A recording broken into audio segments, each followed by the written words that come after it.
तो हमारा अगला शब्द है सिटाडेल। ओके, तो ये जो वर्ड है सिटाडेल, ये एक नाउन है, यानी कि एक संज्ञा। और इसका मतलब क्या होता है?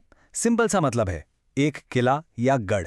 इमेजिन कीजिए एक बहुत बड़ा मजबूत सा किला जो अक्सर किसी पहाड़ी जैसी ऊंची जगह पर बनाया जाता था। क्यों? ताकि पूरे शहर पर नजर रखी जा सके और उसकी रक्षा की जा सके। बिल्कुल जैसे आपने फिल्मों में देखा होगा, पुराने राजा महाराजा अपने शहर को बचाने के लिए बनवाते थे ना, बस वही है एक सिटाडेल। तो इसको एक सेंटेंस में यूज करके देखते हैं ताकि बिल्कुल क्लियर हो जाए। ये रहा पहला example. The ancient Citadel stood on a hill overlooking the town. मतलब एक बहुत पुराना किला एक पहाड़ी पर बना हुआ था जहां से पूरा शहर नीचे दिखता था। बिल्कुल सीधा साधा। इसका जो असली मतलब है वो यहां यूज हुआ है, एक रियल हिस्टोरिकल किला। अच्छा, अब आते हैं इसके इंटरेस्टिंग यूज पर। जरूरी नहीं है कि सिटाडेल हमेशा एक पत्थर से बने किले के लिए ही यूज हो। कभी कभी हम इसे एक आइडिया को बताने के लिए भी यूज करते हैं।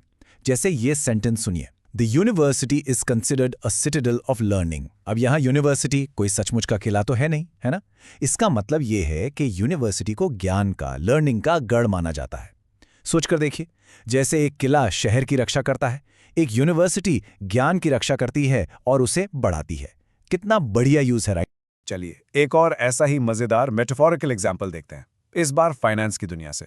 सेंटेंस है, he built a financial citadel to protect his family's wealth. अब यहां फाइनेंशियल सिटाडेल का क्या मतलब हुआ? कोई पैसों का किला? वेल, एक तरह से हाँ। इसका मतलब है उसने अपने परिवार के पैसों को बचाने के लिए एक बहुत ही स्ट्रॉन्ग फाइनेंशियल प्रोटेक्शन बनाई। वही कॉन्सेप्ट है, जैसे किला दुश्मनों से बचाता है, वैसे ही ये फाइनेंशियल सिटाडेल उनके पैसों को फाइनेंशियल प्रॉब्लम से बचाता है। तो देखा आपने, ये वर्ड कितना फ्लेक्सिबल है।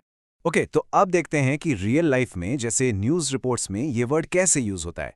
ये देखिए, द टाइम्स ऑफ इंडिया की एक लाइन है, the historic town is a Citadel of ancient architecture and culture. यहाँ इसका मतलब यह है कि वो जो हिस्टोरिक टाउन है वो पुरानी आर्किटेक्चर और कल्चर का गढ़ है। मतलब एक ऐसी जगह जो इस विरासत को, इस हेरिटेज को बहुत मजबूती से संजोकर प्रोटेक्ट करके रखती है। एकदम परफेक्ट रियल वर्ल्ड एग्जाम्पल है ना? तो चलिए अपनी वोकैबुलरी को और भी पावरफुल बनाते हैं। हर शब्द को अच्छे से समझने के लिए उसके सिनोनिम्स और एंटोनिम्स जानना बहुत जरूरी है। तो सिटाडेल के सिनोनिम्स यानी इससे मिलते जुलते वर्ड्स क्या होंगे? ये हैं फोर्ट्रेस, स्ट्रॉन्ग होल्ड और बैस्टियन। देख रहे हैं, इन सब का मतलब कमोबेश वही है, एक किला, एक मजबूत ठिकाना। और अब इसके एंटोनिम्स यानी इसके ऑपोजिट वर्ड्स सोचिए। किले का ऑपोजिट क्या होगा? बिल्कुल, ओपन फील्ड, हट या कॉटेज, यानी खुली, कमजोर या अनप्रोटेक्टेड जगह। बस आज के लिए इतना ही। मिलते हैं नेक्स्ट वीडियो में। Happy learning. बाय।